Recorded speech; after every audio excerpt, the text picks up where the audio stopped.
부산 해운대구에 위치한 성당에서 믿을 수 없는 일이 벌어졌습니다. 2024년 3월 15일 오후 2시 봄꽃이 만개한 화창한 날이었습니다.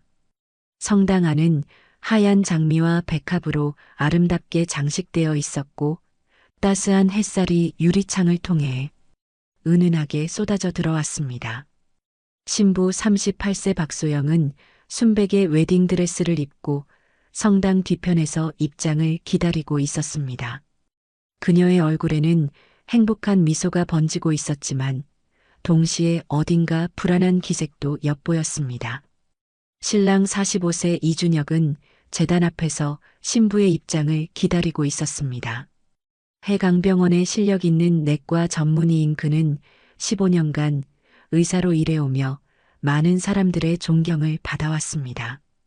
하지만 오늘 그의 얼굴에는 평소와 다른 창백함이 어려 있었습니다. 웨딩 마치가 울려 퍼지고 박소영이 천천히 제단으로 걸어왔습니다. 하객들은 아름다운 신부의 모습에 감탄했지만 두 사람을 아는 이들은 다소 의외라는 반응을 보였습니다. 의사와 간호사, 7살의 나이 차이, 3개월이라는 짧은 교제 기간, 그리고 무엇보다 이준혁이 평소 신중한 성격임에도 불구하고 갑작스럽게 결혼을 결정한 점이 많은 이들에게 의아함을 주었습니다. 신부와 신랑이 제단 앞에서 마주 선 순간 이준혁이 박소영의 손을 잡았습니다. 그의 손은 차갑고 떨리고 있었습니다. 괜찮으세요? 박소영이 작은 목소리로 물었습니다. 네, 괜찮아요. 당신과 함께라면 무엇이든 괜찮아요. 이준혁의 대답에는 깊은 의미가 담겨 있었지만 박소영은 그 진짜 뜻을 알지 못했습니다. 결혼 서약이 시작되었습니다. 이준혁 씨, 박소영 씨를 당신의 아내로 맞이하여 기쁠 때나 슬플 때나 건강할 때나 아플 때나 부유할 때나 가난할 때나 죽음이 당신들을 갈라놓을 때까지 사랑하고 보호하며 존중하겠습니까? 예, 맹세합니다. 이준혁의 목소리가 떨렸습니다. 죽음이 갈라놓을 때까지라는 말이 그의 가슴을 찔렀습니다. 박소영 씨도 같은 마음으로 맹세하겠습니까? 예, 맹세합니다. 박소영의 눈에서 눈물이 흘러내렸습니다. 반지 교환식이 끝나고 신랑 신부의 키스가 이어졌습니다. 하객들의 축하 박수가 성당을 가득 채웠습니다. 결혼식을 마친 신랑 신부는 하객들과 함께 기념사진을 찍었습니다. 그리고 피로연장으로 이동했습니다. 피로연장에서는 축하 만찬이 시작되었습니다. 이준혁은 하객들에게 감사 인사를 하며 각 테이블을 돌아다녔습니다. 이 과장님 축하드려요. 정말 좋은 분과 결혼하셨네요.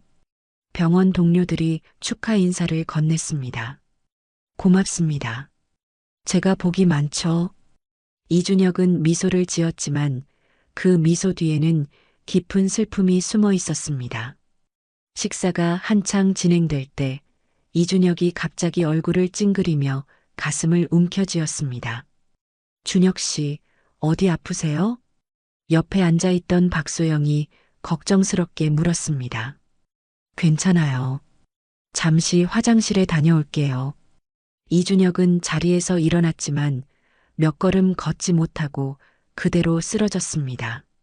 준혁 씨, 박소영의 비명소리가 피로연장을 울렸습니다. 피로연장은 순식간에 아수라장이 되었습니다. 하객들 중 의사들이 달려와 응급처치를 시도했지만 이준혁은 의식을 잃은 상태였습니다. 119에 신고했어요. 빨리 병원으로 옮겨야 해요. 하지만 구급차가 도착했을 때 이준혁은 이미 숨을 거둔 상태였습니다. 결혼 반지를 낀 지 정확히 30분 만의 일이었습니다. 해운대 경찰서 강민수 형사는 20년 경력의 베테랑이었지만 이번 사건만큼은 쉽게 결론을 내리기 어려웠습니다. 45세 남성이 결혼식 당일 갑작스럽게 사망한다는 것 자체가 이례적인 일이었습니다. 더욱이 피로 현장에서 많은 사람들이 지켜보는 가운데 일어난 일이라 단순한 돌연사로 처리하기에는 의문점이 많았습니다. 부검 결과는 급성 심근경색이었습니다. 하지만 이준혁은 평소 심장 질환의 병력이 없었고 정기 건강검진에서도 특별한 이상 소견이 발견된 적이 없었습니다. 강 형사는 사건 파일을 들춰보며 의문점들을 정리했습니다. 45세 남성이 특별한 지병도 없이 갑자기 심장마비로 사망한다는 것이 석연치 않았습니다. 더욱 의아한 점은 신부 박소영의 반응이었습니다. 현장에 있던 하객들의 증언에 따르면 그녀는 놀랍도록 침착하게 상황을 처리했다고 했습니다. 일반적인 신부라면 패닉 상태에 빠질 만한 상황에서 그녀는 차분하게 응급 상황을 지휘했습니다. 한 하객은 증언에서 박소영이 마치 준비가 되어 있는 것 같았다고 말했습니다. 너무 담담해서 오히려 이상했다는 것이었습니다. 강 형사는 박소영을 경찰서로 불러 조사했습니다. 그녀의 대답은 간단 명료했습니다. 3개월 전부터 만났고 이준혁이 먼저 고백했다고 했습니다. 결혼을 서두른 이유에 대해서는 이준혁이 빨리 결혼하고 싶어 했다고 대답했습니다. 하지만 주변 사람들의 반응은 달랐습니다. 이준혁의 동료 의사들은 모두 고개를 저었습니다. 평소 신중한 성격의 이준혁이 3개월 만에 결혼을 결정한다는 것이 이해가 안 간다는 반응이었습니다. 병원 관계자들의 증언에서는 의외의 사실들이 드러났습니다. 최근 몇 달 사이에 박소영의 생활에 변화가 있었다는 것입니다. 평소 검소하게 생활하던 그녀가 갑자기 새 옷을 사입고 휴대폰도 최신형으로 바꾸었습니다. 동료 간호사들은 박소영이 갑자기 여유가 생긴 것 같았다고 증언했습니다. 평소에 야근 수당까지 아껴가며 살던 분이 갑자기 달라졌다는 것이었습니다. 강 형사가 이준혁의 재산 상태를 조사하던 중 더욱 놀라운 사실을 발견했습니다. 결혼 한 달 전 이준혁은 자신의 모든 재산을 박소영 명의로 이전했습니다. 강남의 아파트, 예금, 주식까지 포함해서 총 20억 원 상당의 재산이었습니다. 강 형사는 확신했습니다. 이것은 일반적인 결혼 준비가 아니라 뭔가 계획적인 냄새가 난다고 생각했습니다. 그날 저녁 강 형사는 박소영의 집을 찾았습니다. 부산 서구의 오래된 다세대 주택에 위치한 소박한 집이었습니다. 박소영은 검은 상복을 입고 있었습니다. 그녀의 얼굴에는 깊은 슬픔이 어려 있었지만 여전히 침착했습니다. 하지만 강 형사의 날카로운 질문에 박소영은 더 이상 대답하지 않았습니다. 그녀는 고개를 숙이고 조용히 눈물만 흘렸습니다. 강 형사가 이준혁의 건강상 문제에 대해 묻자 박소영은 남편이 항상 건강하다고 했다고 대답했습니다. 하지만 강 형사의 의혹은 더욱 깊어졌습니다. 급작스러운 결혼, 재산 이전, 그리고 신랑의 갑작스러운 죽음. 모든 것이 너무 계획적으로 보였습니다. 그날 밤 강 형사는 사무실에서 밤을 새웠습니다. 이 사건에는 분명히 숨겨진 진실이 있었습니다. 하지만 그 진실이 무엇인지, 그리고 박소영이 정말로 무고한지는 아직 알 수 없었습니다. 사건은 점점 더 복잡한 양상을 띠기 시작했습니다. 해강병원은 이준혁의 갑작스러운 죽음으로 인해 술렁이고 있었습니다. 평소 성실하고 실력 있는 의사로 인정받던 이준혁이 결혼식 당일에 사망했다는 소식은 병원 전체에 충격을 주었습니다. 하지만 충격과 함께 다양한 추측들이 나돌기 시작했습니다. 간호사 휴게실에서는 연일 이 이야기가 화제였습니다. 소문은 점점 구체적인 형태를 띠기 시작했습니다. 이준혁이 결혼 전에 모든 재산을 박소영 명의로 옮겼다는 사실이 알려지면서 의혹은 더욱 커졌습니다.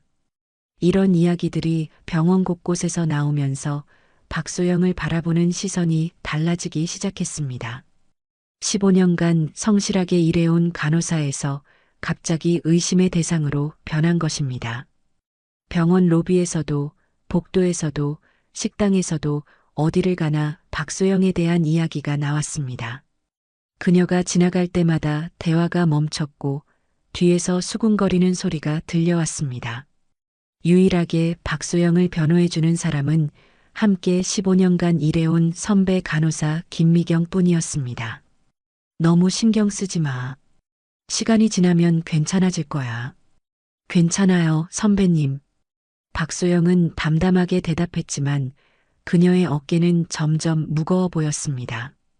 며칠 후 더욱 충격적인 소문이 돌기 시작했습니다. 박소영이 이준혁에게 독을 먹였다는 추측까지 나왔습니다. 이 소문은 병원을 넘어 지역사회로까지 퍼져나갔습니다. 인터넷 커뮤니티에서는 익명의 게시글들이 올라오기 시작했습니다. 부산 모 병원 간호사의 남편 독살 의혹, 결혼식 당일 신랑 사망 등 자극적인 제목들이 눈에 띄었습니다. 댓글들은 더욱 가혹했습니다. 돈 때문에 사람을 죽였다는 추측, 요즘 여자들이 무섭다는 비난, 경찰 수사를 촉구하는 목소리들이 이어졌습니다. 박소영이 마트에서 장을 볼 때도, 버스를 탈 때도 사람들의 시선이 따라왔습니다. 그녀를 알아보는 사람들의 속삭임과 시선이 그녀를 올감했습니다. 박소영은 이런 시선들을 견디며 일상을 이어갔습니다. 하지만 그녀의 마음은 점점 더 무거워졌습니다. 어느 날 밤 박소영은 이준혁의 사진을 보며 혼자 중얼거렸습니다. 준혁 씨, 미안해요. 사실 이준혁은 생전에 이런 상황을 예상하고 있었습니다. 그는 박소영에게 사람들이 오해할 수도 있다고 미리 경고했었습니다.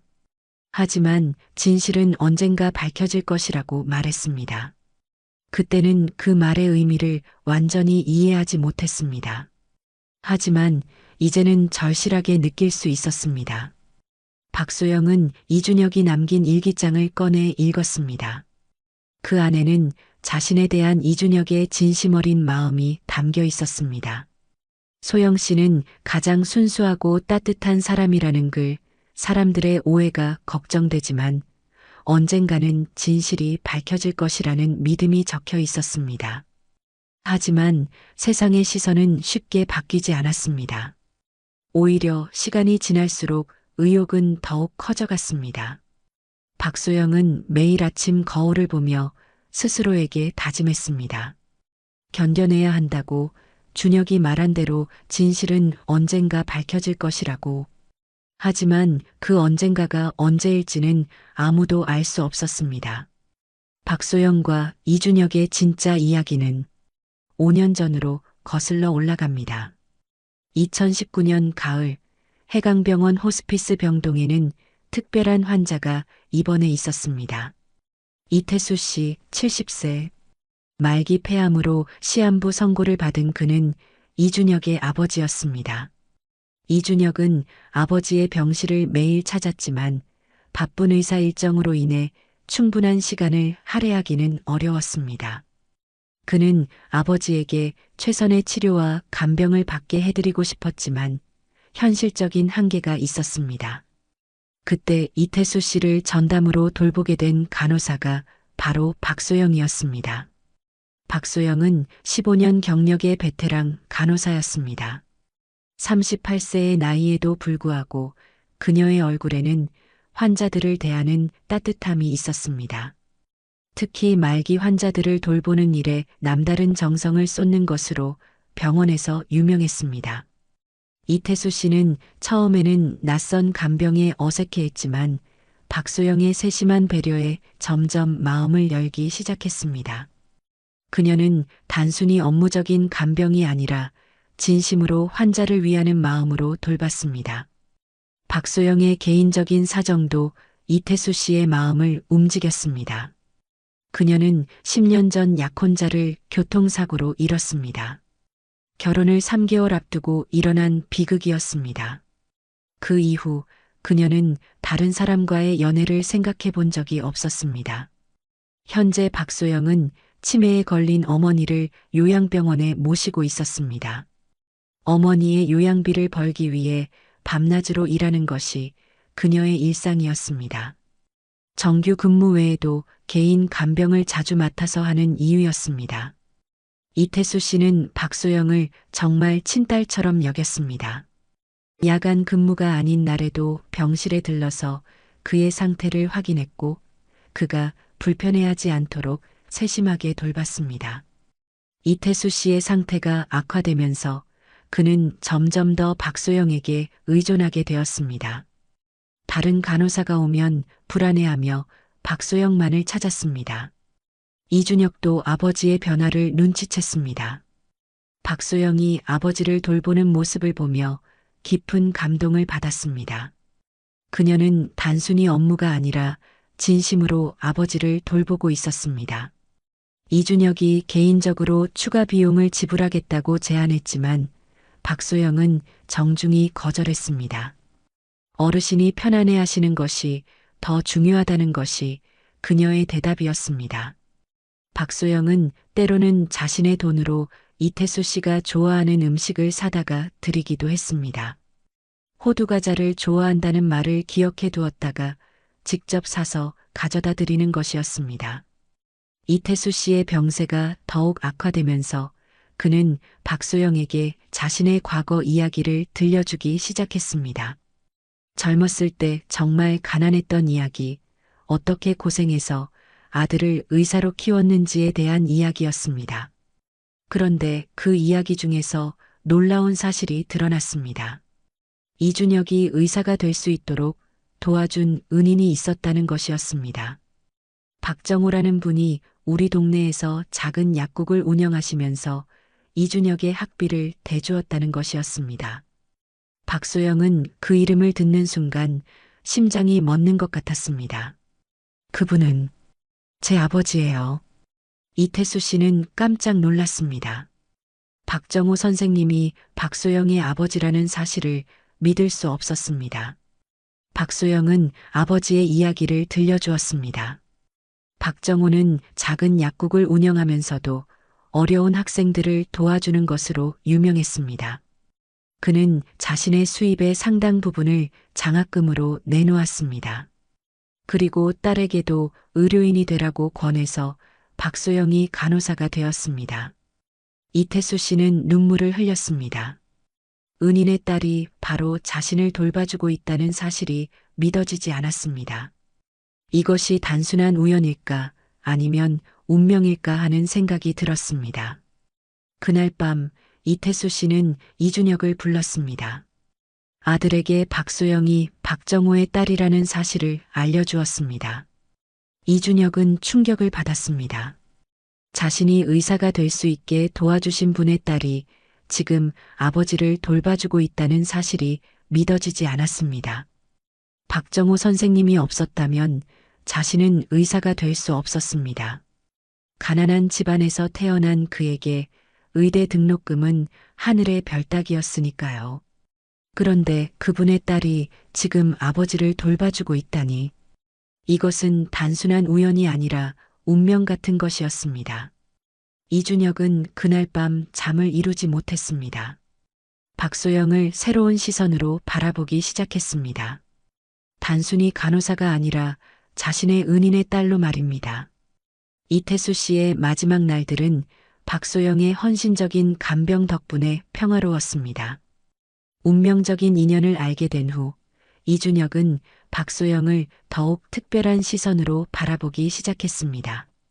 그녀는 단순히 아버지를 돌봐주는 간호사가 아니라 자신의 가족에게 큰 은혜를 받은 소중한 존재였습니다. 이태수 씨는 생애의 마지막 순간까지 박소영에 대한 감사를 표현했습니다. 준혁아, 소영 씨를 꼭 행복하게 해주어라. 아버지, 그 아이는 우리 가족 같은 존재야. 약속해라. 이태수 씨가 세상을 떠난 후 이준혁과 박소영의 관계는 새로운 국면을 맞았습니다.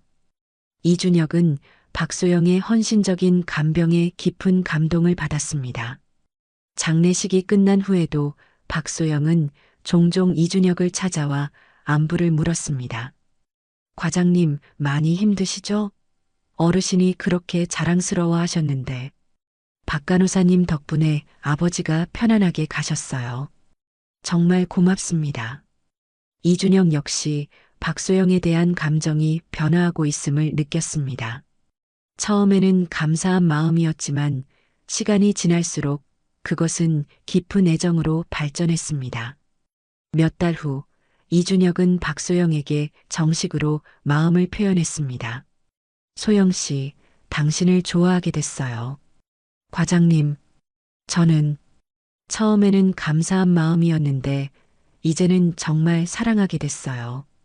박소영은 당황했지만 그녀 역시 이준혁에게 호감을 느끼고 있었습니다. 하지만 사회적 지위의 차이 때문에 망설였습니다. 이준혁의 꾸준한 관심과 진심에 박소영도 조금씩 마음을 열었습니다.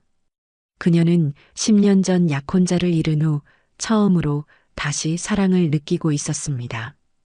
두 사람의 교제가 시작되면서 병원 내에서는 다양한 반응이 나타났습니다. 이준혁이 평소 신중한 성격인데 갑작스럽게 연애를 시작한 것이 의외였기 때문입니다.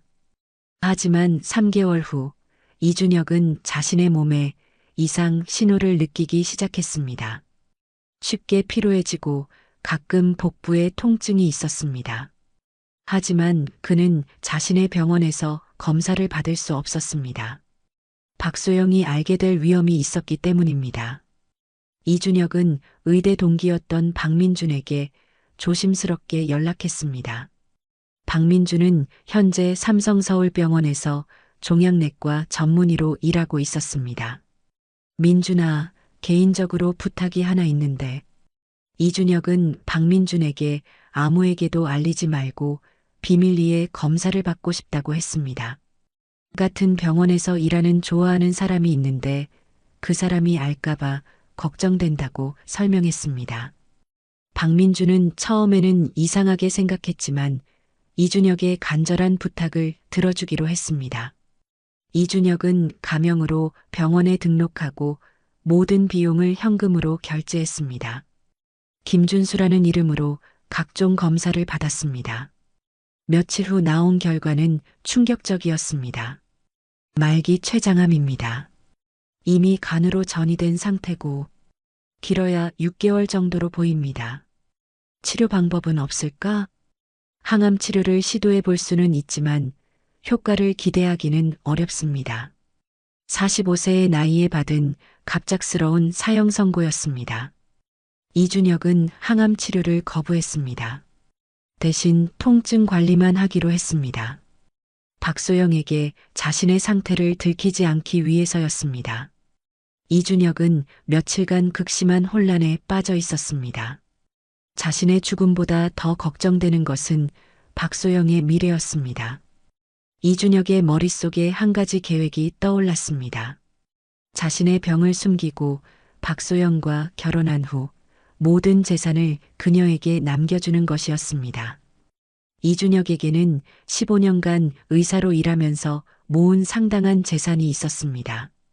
총 20억 원 정도의 재산이면 박소영이 평생 어머니 요양비 걱정 없이 살 수 있을 것이었습니다. 하지만 이 계획에는 큰 위험이 따랐습니다. 급작스러운 결혼과 신랑의 갑작스러운 죽음은 충분히 의심받을 만한 상황이었습니다. 그럼에도 불구하고 이준혁은 결심했습니다. 변호사를 찾아가 유언장을 작성하고 모든 재산을 박소영 명의로 이전하는 절차를 밟기 시작했습니다. 동시에 그는 박소영에게 프로포즈할 준비를 했습니다. 하지만 자신의 병에 대해서는 철저히 비밀로 했습니다. 어느 날 저녁 이준혁은 박소영을 불렀습니다. 소영 씨, 나와 결혼해 주세요. 갑자기 왜 이런 말씀을? 당신과 함께 인생을 마무리하고 싶어요. 빨리 결혼하고 싶어요. 박소영은 이준혁의 간절한 눈빛에 결국 고개를 끄덕였습니다. 네, 좋아요. 이준혁의 마음속에는 죄책감과 사랑이 교차했습니다. 박소영을 속이는 것은 괴로웠지만 그녀의 미래를 생각하면 다른 선택은 없었습니다. 결혼을 결정한 후 이준혁은 모든 것을 치밀하게 준비하기 시작했습니다. 먼저 그는 자신의 병에 대해 철저히 비밀을 유지했습니다. 이미 진단을 받은 상태였지만 박소영에게는 물론 병원 동료들에게도 알리지 않았습니다. 서울 출장이라는 명목으로 박민준을 통해 통증 관리 치료만 받았습니다. 박소영에게는 더욱 다정하게 대했습니다. 그녀가 의심하지 않도록 평소와 다름없이 행동하려고 노력했습니다. 요즘 서울 출장이 많으시네요. 새로운 의료 장비 도입 때문에 회의가 많아졌어요. 결혼 후에는 줄일 생각이에요. 너무 무리하지 마세요. 몸이 제일 중요해요. 박소영의 걱정 어린 말에 이준혁의 가슴이 아렸습니다. 그녀가 자신의 진짜 상태를 안다면 얼마나 충격을 받을까 생각하니 마음이 무거웠습니다. 한편 이준혁은 법무팀과 만나 재산 정리를 서둘렀습니다. 모든 재산을 부인 명의로 이전하시겠다고요? 네, 결혼과 동시에 처리해 주세요. 보통은 일부만 이전하시는데 혹시 특별한 이유가 있으신가요? 아내를 완전히 신뢰하거든요. 변호사는 의아해했지만 이준혁의 의지가 확고해 절차를 진행했습니다. 동시에 이준혁은 진실을 담은 여러 개의 편지를 작성했습니다. 박소영에게 보내는 편지, 경찰에게 보내는 편지, 병원 동료들에게 보내는 편지. 자신의 죽음 후 박소영이 오해받지 않도록 하기 위한 준비였습니다. 박소영은 이준혁의 급작스러운 결혼 제안과 빠른 준비에 다소 당황했지만 그의 진심을 믿기로 했습니다. 준혁 씨, 정말 서두르지 않아도 되는데요. 좋은 사람은 빨리 잡아야 해요. 다른 남자가 소영 씨를 뺏어갈까봐 걱정돼요. 이준혁의 농담에 박소영은 웃었지만 그의 눈빛에서 뭔가 절박함을 느꼈습니다. 결혼 준비 과정에서 박소영은 이준혁의 변화를 조금씩 눈치채기 시작했습니다. 평소보다 쉽게 피곤해하고 가끔 얼굴이 창백해지는 것을 보았습니다. 하지만 이준혁이 이미 자신의 상태를 알고 있다는 것은 전혀 모르고 있었습니다. 준혁 씨, 많이 피곤해 보이세요. 혹시 어디 아픈 곳은 없으세요? 괜찮아요. 결혼 준비랑 병원 일 때문에 좀 바쁜 것뿐이에요. 그래도 한번 제대로 검진 받아보시는 게 정말 괜찮아요. 걱정하지 마세요. 이준혁은 박소영의 걱정을 애써 달랬습니다. 자신이 이미 모든 것을 알고 있다는 사실을 숨기면서 말입니다. 결혼식 전날 밤 이준혁은 혼자서 마지막 편지를 작성했습니다. 사랑하는 소영 씨에게 이 편지를 읽고 있다면 나는 이미 당신 곁을 떠났을 것입니다. 미안해요. 당신을 속였다는 것이 가장 괴로웠습니다. 하지만 당신이 동정심으로 나와 결혼하는 것을 원하지 않았어요. 나의 마지막 사랑이 순수하기를 바랐습니다. 편지를 쓰면서 이준혁의 눈에서 눈물이 흘러내렸습니다. 결혼식 당일 아침 이준혁은 거울을 보며 자신에게 말했습니다. 오늘 하루만 버티자. 소영 씨에게 가장 아름다운 추억을 만들어주자. 그는 진통제를 복용하고 성당으로 향했습니다. 성당에 도착한 이준혁은 박소영이 웨딩드레스를 입고 나오는 모습을 보며 가슴이 벅찼습니다. 그녀는 정말 아름다웠습니다. 준혁 씨, 오늘 정말 멋지세요. 소영 씨가 더 아름다워요.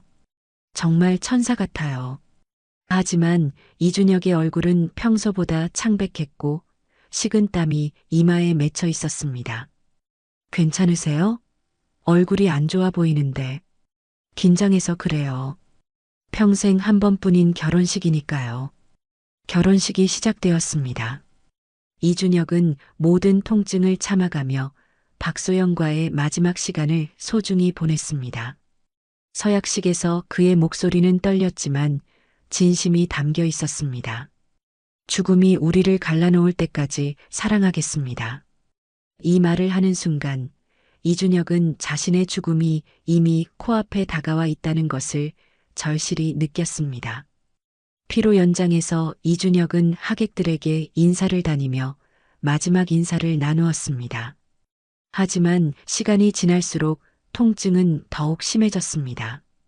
그리고 마침내 그 순간이 왔습니다. 이준혁은 가슴을 움켜쥐며 쓰러졌습니다. 준혁 씨, 박소영의 절규가 피로 연장을 울렸습니다. 하지만 이미 너무 늦었습니다. 이준혁은 박소영의 손을 잡고 마지막 말을 남겼습니다. 사랑해요, 소영 씨. 행복하게 살아요. 그렇게 이준혁의 마지막 사랑은 끝이 났습니다. 이준혁의 죽음으로부터 한 달이 지났지만 강민수 형사는 여전히 이 사건에 의문을 품고 있었습니다. 박소영에 대한 의혹은 쉽게 지워지지 않았습니다. 급작스러운 결혼, 재산 이전, 그리고 신랑의 갑작스러운 죽음. 모든 것이 너무 계획적으로 보였습니다. 그날 오후 강 형사에게 한 통의 전화가 걸려왔습니다. 형사님, 저는 해강병원에서 이준혁 과장과 함께 일했던 김철수입니다. 네, 무슨 일이시죠? 이 과장에 대해 좀 이상한 점이 있어서 연락드렸어요. 김철수는 이준혁과 15년간 함께 일한 동료 의사였습니다. 강 형사는 그를 만나기로 했습니다. 형사님, 이 과장이 최근 몇 달간 정말 이상했어요. 어떻게 이상했다는 건가요? 평소에 병원 일에만 매달리던 사람이 갑자기 서울 출장을 자주 다니기 시작했어요. 일주일에 두세 번씩이나요. 김철수의 말에 따르면 이준혁은 새로운 의료 장비 도입이나 학회 참석을 이유로 서울을 자주 다녔다고 했습니다. 또 다른 이상한 점이 있었나요? 가끔 진통제를 복용하는 모습을 봤어요. 두통약이라고 했는데, 그리고 요즘 많이 야위었더라고요. 체중이 줄었다고요? 네, 확실히 예전보다 말랐어요. 그런데 본인은 다이어트 한다고 하더라고요. 강 형사는 김철수의 증언을 메모하며 새로운 가능성을 생각하기 시작했습니다. 혹시 이준혁 의사가 개인적으로 다른 병원에서 치료를 받았을 가능성은 없을까요? 글쎄요. 우리 병원에서 받으면 되는데 굳이 다른 병원을 갈 이유가. 하지만 강 형사는 뭔가 단서가 있다고 느꼈습니다. 그날 저녁 그는 이준혁의 신용카드 사용 내역을 자세히 조사하기 시작했습니다. 카드 사용 내역을 분석한 결과 흥미로운 패턴이 발견됐습니다. 지난 3개월간 이준혁은 매주 두세 차례씩 서울행 KTX 표를 구입했습니다. 그리고 서울 강남 지역에서 식사비, 교통비 등을 결제한 기록이 있었습니다. 정말 의료장비 회의만 참석한 건가? 강 형사는 이준혁이 다닌 서울의 장소들을 하나씩 확인해 보기로 했습니다. 그런데 조사 과정에서 이상한 점을 발견했습니다.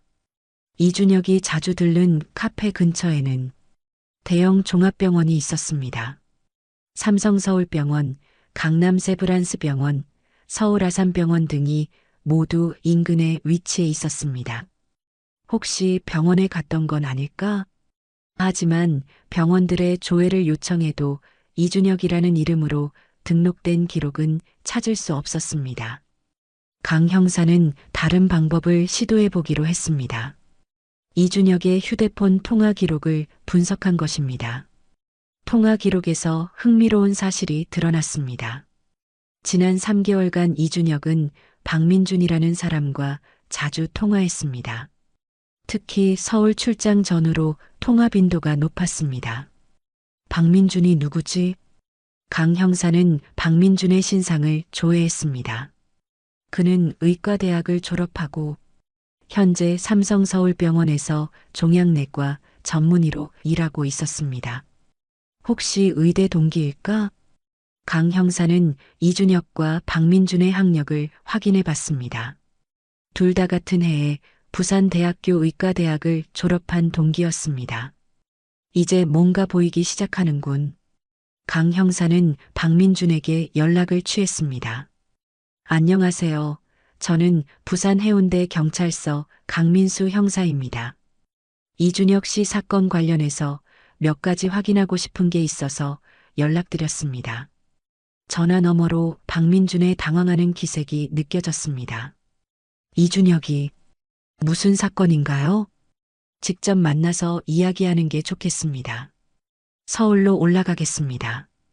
강 형사는 진실에 한 걸음 더 다가서고 있었습니다.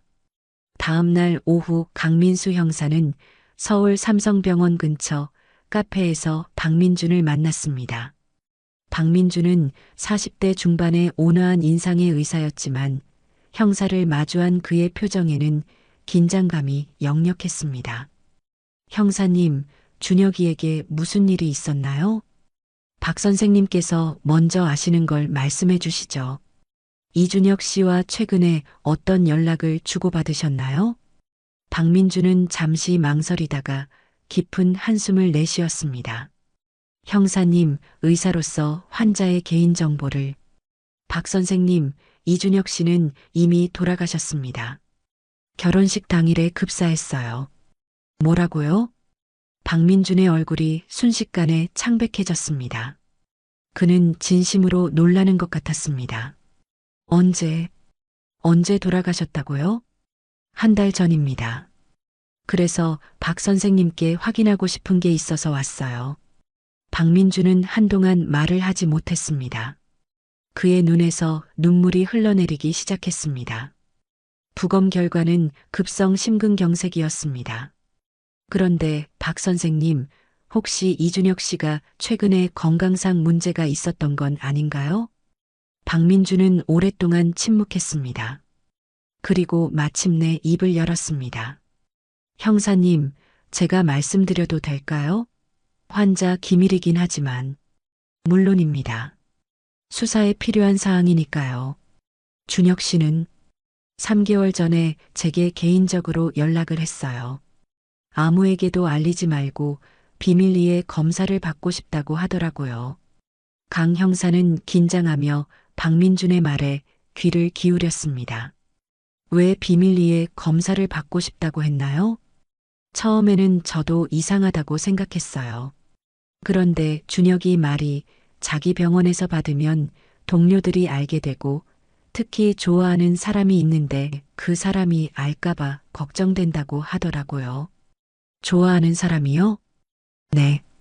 같은 병원에서 일하는 간호사라고 했어요. 자기가 아프다는 걸 알면 동정심으로 자신을 대할까봐 걱정된다고. 강 형사는 모든 퍼즐이 맞춰지기 시작하는 것을 느꼈습니다. 그래서 검사 결과는 어땠나요? 박민준은 깊은 한숨을 내쉬었습니다. 췌장암 말기였어요. 이미 간으로 전이된 상태였고 길어야 6개월이라고 했죠. 6개월이라고요? 네. 준혁이는 그 결과를 듣고 항암 치료를 거부했어요. 대신 통증 관리만 하겠다고 했어요. 강 형사는 충격을 받았습니다. 모든 것이 명확해지기 시작했습니다. 그럼 이준혁 씨는 자신이 죽을 것을 알고 있었다는 말씀이네요? 그렇죠. 그래서 마지막에 뭔가 중요한 일을 하겠다고 하더라고요. 자세한 내용은 말하지 않았지만 혹시 가명으로 등록했나요? 네. 김준수라는 이름으로 등록했어요. 모든 비용도 현금으로 결제했고요. 박민준은 계속해서 이준혁의 마지막 몇 달에 대해 설명했습니다. 마지막에 만났을 때 준혁이가 그러더라고요. 자기가 사랑하는 사람을 행복하게 해주고 싶다고. 그 사람이 앞으로 어려움 없이 살 수 있게 해주고 싶다고. 언제 마지막으로 만나셨나요? 결혼식 일주일 전이었어요. 그때 준혁이가 결혼한다고 하더라고요. 제가 깜짝 놀랐죠. 왜 놀라셨나요? 시한부 선고를 받은 사람이 결혼을 한다고 하니까. 처음에는 그 간호사한테 자신의 병을 말했나 보다 했어요. 박민주는 잠시 말을 멈추었다가 계속했습니다. 그런데 준혁이가 그러더라고요. 절대 말하지 않겠다고. 순수한 사랑을 받고 싶다고. 순수한 사랑이요? 네. 동정심이나 의무감이 아닌 진짜 사랑을 받고 싶다고 했어요. 그리고 자신이 죽은 후에 그 사람이 경제적으로 어려움이 없도록 모든 준비를 해놨다고 하더라고요. 강 형사는 이제 모든 것을 이해했습니다. 이준혁의 급작스러운 결혼, 재산 이전, 그리고 결혼식 당일의 죽음까지. 박 선생님, 이 내용을 공식적으로 증언해 주실 수 있나요? 물론입니다. 준혁이를 위해서라면. 박민주는 눈물을 흘리며 말했습니다. 형사님, 준혁이는 정말 좋은 사람이었어요. 마지막까지 다른 사람을 생각하는. 강 형사는 마침내 이 사건의 진실을 알게 되었습니다. 이것은 범죄가 아니라 한 남자의 마지막 사랑이었습니다. 서울에서 돌아온 강민수 형사는 즉시 박소영에게 연락했습니다. 박소영 씨, 경찰서로 나와주세요. 중요한 이야기가 있습니다. 또 무슨 일인가요? 전화 너머 박소영의 목소리에는 피로감이 묻어 있었습니다. 한 달 넘게 계속된 의혹과 시선에 지쳐 있는 상태였습니다. 이번에는 좋은 소식입니다. 좋은 소식이요? 네, 직접 와서 들으시는 게 좋겠어요. 박소영이 경찰서에 도착했을 때 강 형사의 표정은 전과 완전히 달랐습니다. 의욕에 찬 날카로운 눈빛 대신 따뜻하고 미안한 표정이었습니다. 박소영 씨, 먼저 사과드리고 싶습니다. 사과요? 무슨? 남편분에 대한 진실을 알게 됐습니다. 강 형사는 조심스럽게 서울에서 알아낸 모든 사실을 설명했습니다. 이준혁의 비밀 검진 말기 췌장암 진단, 그리고 박소영을 보호하기 위해 비밀로 한 이유까지. 박소영은 처음에는 믿을 수 없다는 표정이었습니다. 준혁 씨가 아프셨다고요? 네, 말기 췌장암이었습니다. 시한부 선고를 받은 상태였어요. 그럼 저와 결혼한 이유가. 강 형사는 박민준의 증언을 전해주었습니다. 이준혁이 순수한 사랑을 받고 싶어 했던 마음, 그리고 박소영의 미래를 보장해주고 싶었던 마음까지. 박소영은 그 순간 모든 것이 이해되기 시작했습니다. 이준혁의 급작스러운 프러포즈, 서두른 결혼 준비, 평소와 다른 행동들, 그리고 결혼식 당일의 창백한 얼굴까지. 준혁 씨, 왜 말해주지 않았어요? 박소영의 눈에서 눈물이 쏟아져 내렸습니다. 하지만 그것은 슬픔만의 눈물이 아니었습니다. 안도감, 감사함, 그리고 뒤늦은 깨달음이 뒤섞인 복잡한 감정의 눈물이었습니다. 이준혁 씨가 변호사를 통해 남긴 편지들도 있습니다. 강 형사는 봉인된 편지 봉투를 박소영에게 건넸습니다. 박소영은 떨리는 손으로 편지를 읽었습니다. 사랑하는 소영 씨에게. 이 편지를 읽고 있다면 나는 이미 당신 곁을 떠났을 것입니다. 미안해요. 당신을 속였다는 것이 가장 괴로웠습니다. 하지만 당신이 동정심으로 나와 결혼하는 것을 원하지 않았어요. 나의 마지막 사랑이 순수하기를 바랐습니다. 편지는 계속 이어졌습니다. 당신은 내가 만난 사람 중 가장 따뜻하고 순수한 사람입니다. 당신의 미래가 내 마지막 걱정이었어요. 이제 그 걱정을 덜었으니 편안하게 갈 수 있을 것 같습니다. 언젠가 당신이 다시 사랑할 수 있는 사람을 만나면 주저하지 말고 행복하세요. 그것이 나의 소원입니다. 편지를 다 읽은 박소영은 더 이상 말을 할 수 없었습니다. 그녀는 책상에 엎드려 흐느껴 울었습니다. 준혁 씨, 정말 바보 같은 사람. 강 형사도 이 장면을 보며 마음이 아팠습니다. 박소영 씨, 이제 모든 오해가 풀렸습니다. 이 사실을 공개해도 될까요? 박소영은 고개를 끄덕였습니다. 네. 사람들이 준혁 씨의 진짜 마음을 알았으면 좋겠어요. 그날 오후 강 형사는 언론 브리핑을 통해 진실을 공개했습니다. 해운대 결혼식 사망 사건에 대한 수사 결과를 발표하겠습니다. 고인 이준혁 씨는 결혼 3개월 전 말기 췌장암 진단을 받았으며 부인을 보호하기 위해 이 사실을 비밀로 했습니다. 이는 부인의 미래를 보장하기 위한 고인의 마지막 사랑의 표현이었습니다. 진실이 공개된 후 여론은 급격히 바뀌었습니다. 인터넷에는 사과의 글들이 쏟아졌습니다. 박소영 씨에게 정말 죄송합니다. 이런 순수한 사랑이 있다니. 우리가 너무 성급하게 판단했네요. 해강병원에서도 분위기가 완전히 바뀌었습니다. 동료들은 박소영에게 진심 어린 사과를 전했습니다. 하지만 박소영에게는 이런 변화된 여론보다 더 중요한 것이 있었습니다. 이준혁의 진짜 마음을 알게 된 것, 그리고 자신이 받은 사랑이 얼마나 순수하고 깊었는지를 깨달은 것이었습니다. 그날 밤 박소영은 이준혁의 사진 앞에서 오랫동안 앉아 있었습니다. 준혁 씨, 이제 알겠어요. 당신이 왜 그런 선택을 했는지, 그리고 저에게 무엇을 바랐는지. 박소영의 마음에 새로운 다짐이 생겼습니다. 이준혁의 사랑에 보답하는 방법, 그리고 그가 바랐던 자신의 행복을 찾는 방법에 대해 생각하기 시작했습니다. 진실이 밝혀진 지 2달이 지난 후 박소영은 중요한 결정을 내렸습니다. 원장님, 사직서를 제출합니다. 박 간호사님, 이제 모든 오해가 풀렸는데 왜 갑자기 새로운 시작을 하고 싶어요. 준혁 씨가 저에게 남겨준 것들을 의미 있게 사용하고 싶어서요. 박소영은 이준혁이 남긴 재산으로 특별한 계획을 세우고 있었습니다. 몇 주 후 부산 서구의 작은 간병센터가 문을 열었습니다. 이준혁 기념 간병센터라는 이름의 이곳은 말기 환자들과 그 가족들을 위한 전문 간병 서비스를 제공했습니다. 개소식 날 박소영은 간단한 인사말을 했습니다. 제 남편 이준혁은 마지막까지 환자와 가족을 생각한 의사였습니다. 이곳에서 그의 정신을 이어가려고 합니다.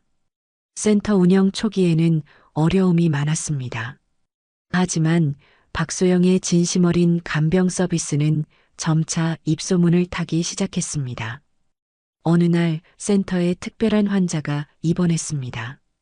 68세의 최영수 할아버지였는데 말기 간암으로 시한부 선고를 받은 상태였습니다.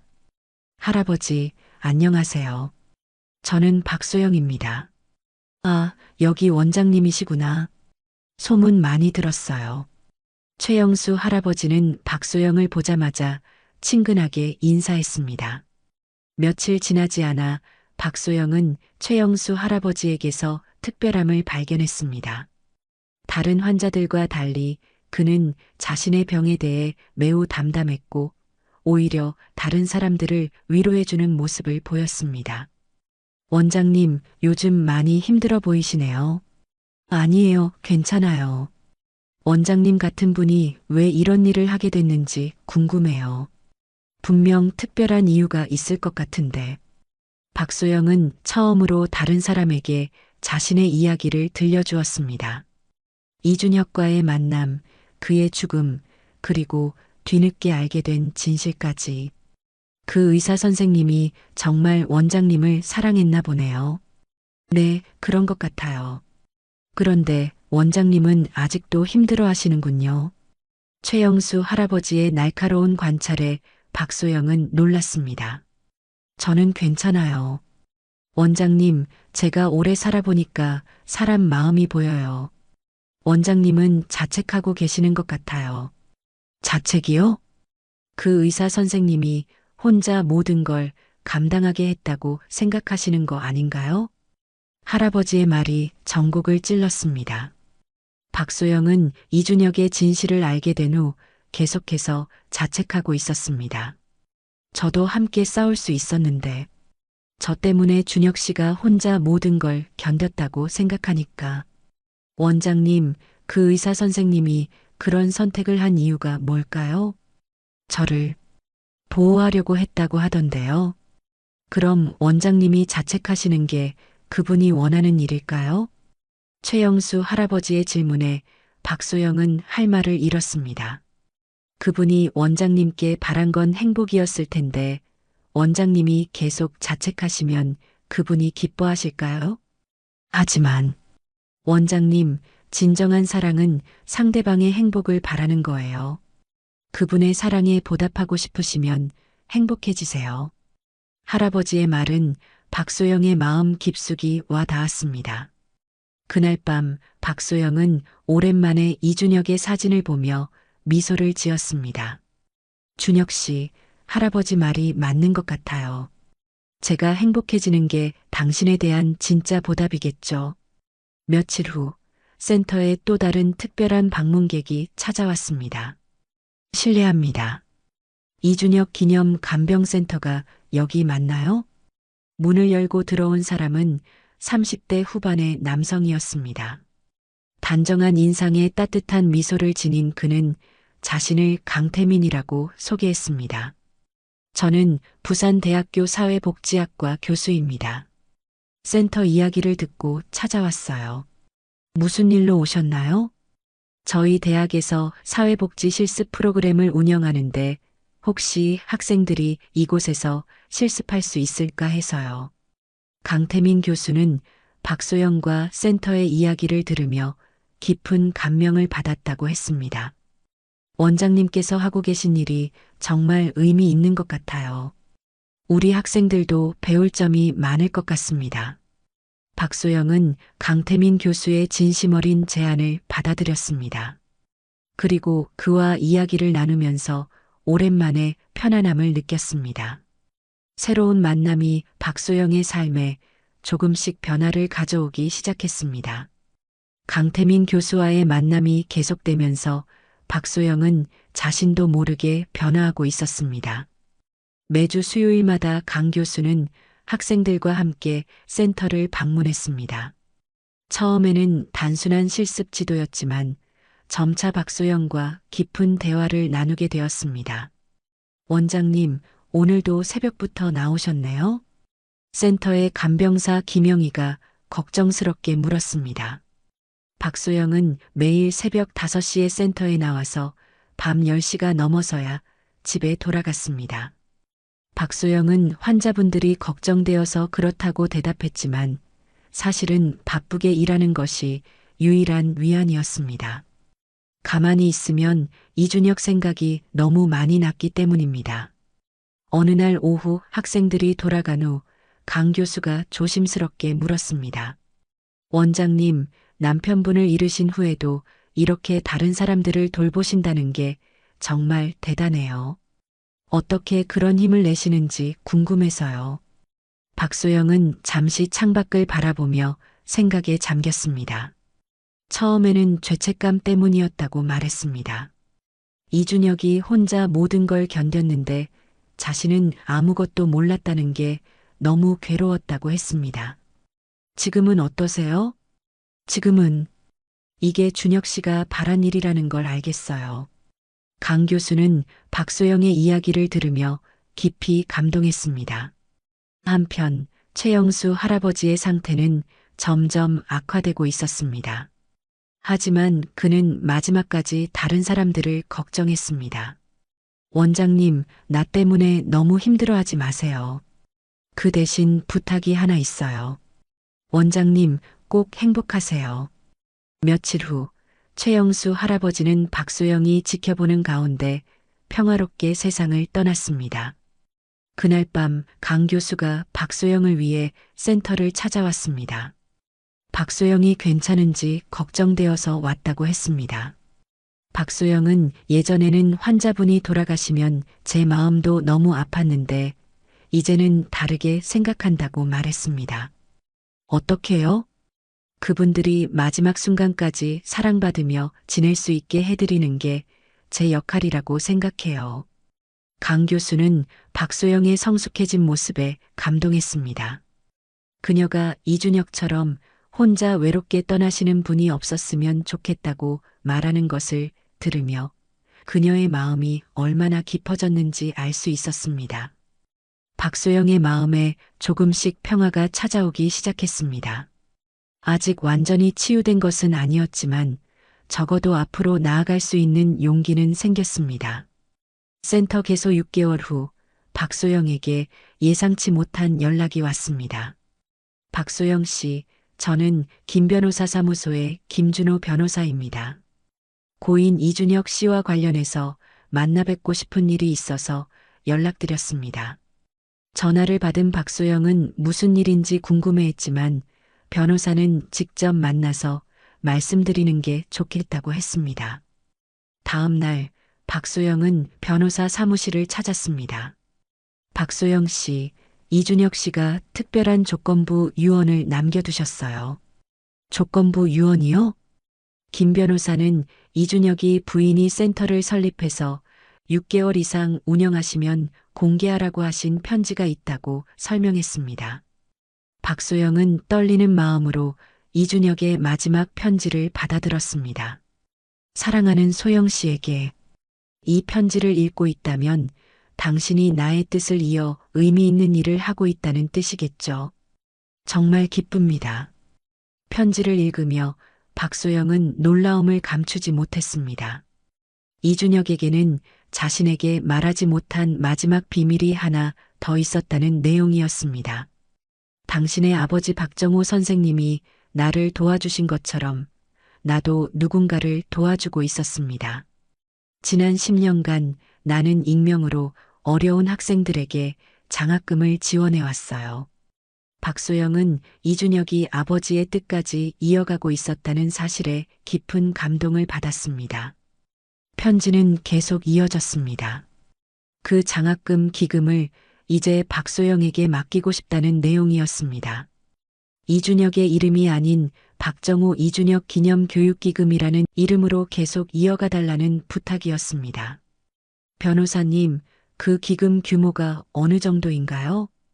약 5억 원 정도 됩니다.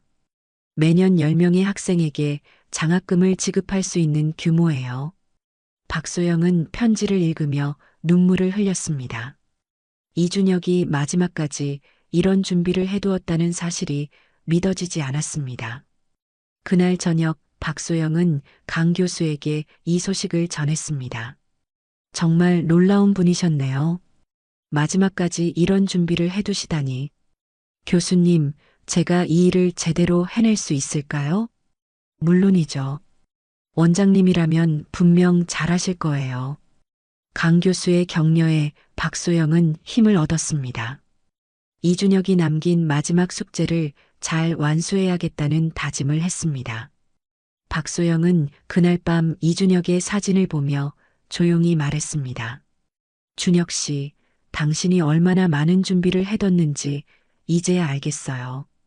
이준혁의 사랑은 그가 세상을 떠난 후에도 계속해서 많은 사람들에게 전해지고 있었습니다. 장학금 기금을 맡게 된 후 박소영의 삶은 더욱 바빠졌습니다. 센터 운영과 함께 장학생 선발과 관리까지 해야 했기 때문입니다. 그런 박소영을 도와주는 사람이 있었습니다. 바로 강태민 교수였습니다. 그는 박소영에게 도움이 필요한 일이 있으면 언제든 말하라고 했습니다. 박소영이 바쁠 텐데 괜찮겠느냐고 걱정하자 강 교수는 오히려 이런 의미 있는 일에 참여할 수 있어서 감사하다고 말했습니다. 두 사람은 함께 장학생을 선발하고 센터 운영 방안을 논의하며 점점 가까워졌습니다. 어느 날 강 교수가 조심스럽게 말했습니다. 원장님, 개인적인 질문 하나 드려도 될까요? 저와 친구가 되어주실 수 있을까요? 박소영은 강 교수의 진심 어린 눈빛을 보며 미소를 지었습니다. 이미 친구라고 생각하고 있었다고 대답했습니다. 시간이 흐르면서 박소영과 강 교수의 관계는 더욱 깊어졌습니다. 강 교수는 박소영의 과거를 모두 이해하고 받아들였고 박소영도 그의 따뜻한 마음에 점점 의지하게 되었습니다. 어느 날 강 교수가 박소영에게 조심스럽게 마음을 표현했습니다. 처음에는 존경하는 마음이었지만 이제는 더 특별한 감정을 느끼고 있다고 말했습니다. 박소영은 당황했습니다. 아직 이준혁에 대한 그리움이 크게 남아있는 상황이었기 때문입니다. 교수님, 저는 아직 괜찮아요. 제가 성급했나 봐요. 아니에요. 그런 게 아니라 저는 준혁 씨를 잊을 수가 없어요. 강 교수는 박소영의 마음을 이해한다며 고개를 끄덕였습니다. 저도 이준혁 씨를 존경해요. 그분의 자리를 대신하려는 게 아니에요. 그냥 원장님이 혼자가 아니었으면 좋겠어요. 몇 달이 더 지난 후 박소영은 자신의 마음을 정리할 수 있었습니다. 이준혁에 대한 사랑은 평생 간직하되 혼자만의 삶이 아닌 다른 가능성도 생각해 볼 때가 되었다는 것을 깨달았습니다. 교수님, 시간을 주시면 조금씩 마음을 열어보겠어요. 준혁 씨가 저에게 바란 것도 행복이었으니까요. 강 교수는 박소영의 솔직한 마음에 감동했습니다. 그는 천천히 기다리겠다고, 박소영이 편안해할 때까지 기다리겠다고 약속했습니다. 두 사람은 그렇게 천천히 조심스럽게 새로운 관계를 시작하기로 했습니다. 사랑이라기보다는 서로를 의지하며 함께 걸어가는 동반자로서 말입니다. 이준혁이 세상을 떠난 지 1년이 지났습니다. 기일을 맞아 박소영은 이준혁의 무덤을 찾았습니다. 이번에는 혼자가 아니었습니다. 강태민 교수와 센터 직원들, 그리고 장학생들이 함께했습니다.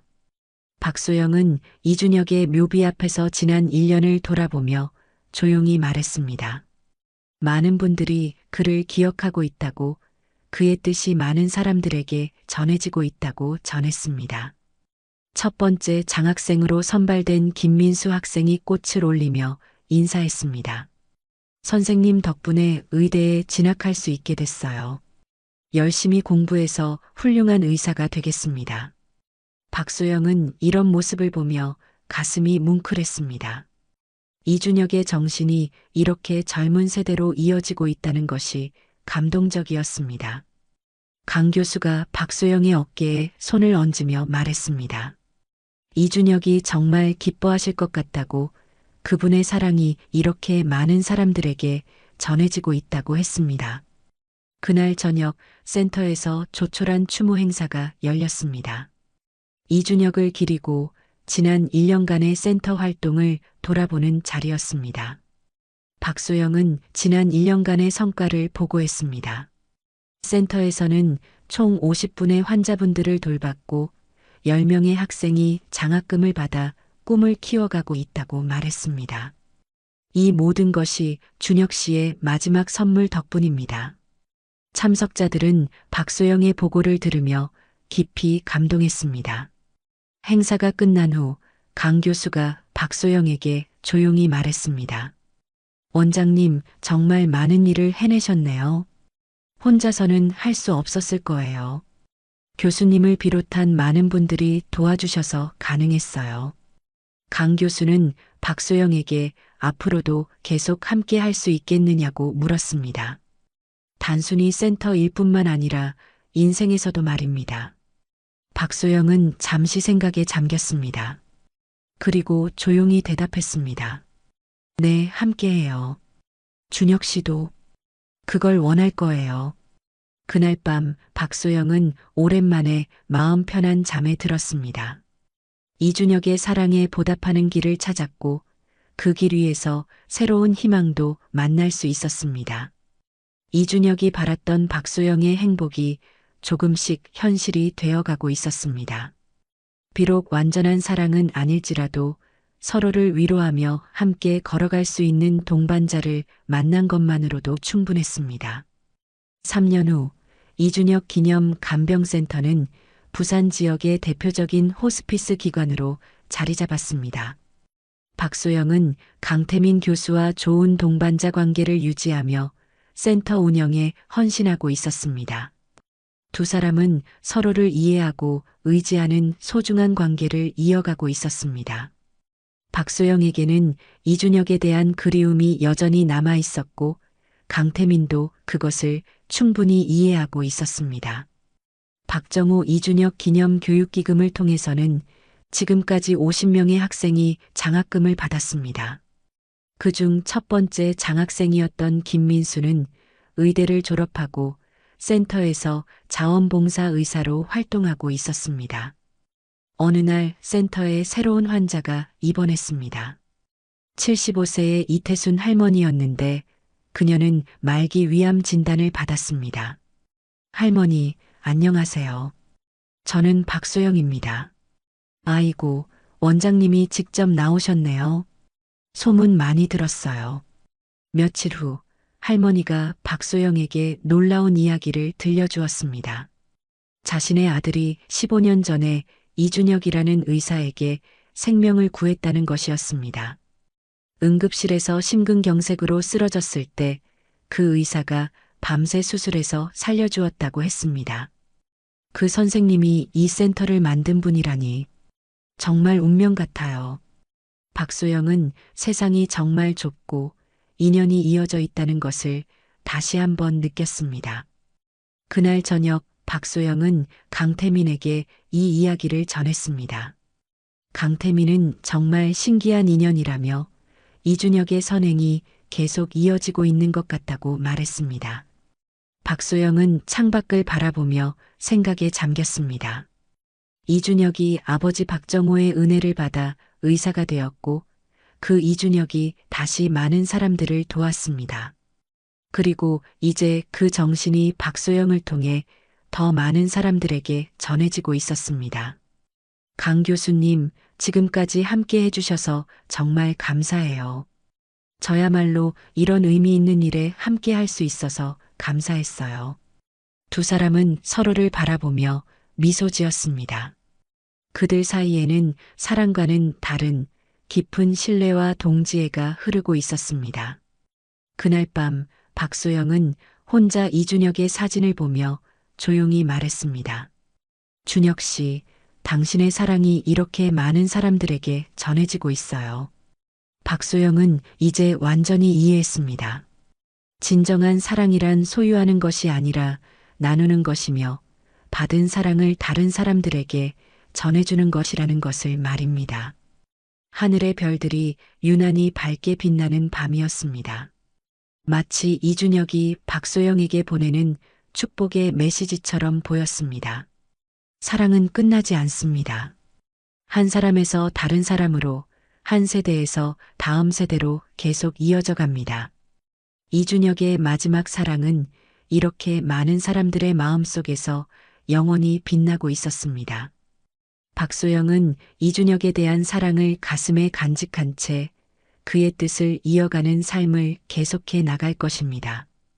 그것이 그녀가 할 수 있는 가장 아름다운 사랑의 완성이었습니다. 진정한 사랑은 죽음보다 강하고 시간을 넘어 많은 사람들의 마음속에서 영원히 살아갑니다. 여러분, 오늘 이야기 어떠셨나요? 이야기가 마음에 닿았다면 구독과 좋아요 부탁드릴게요.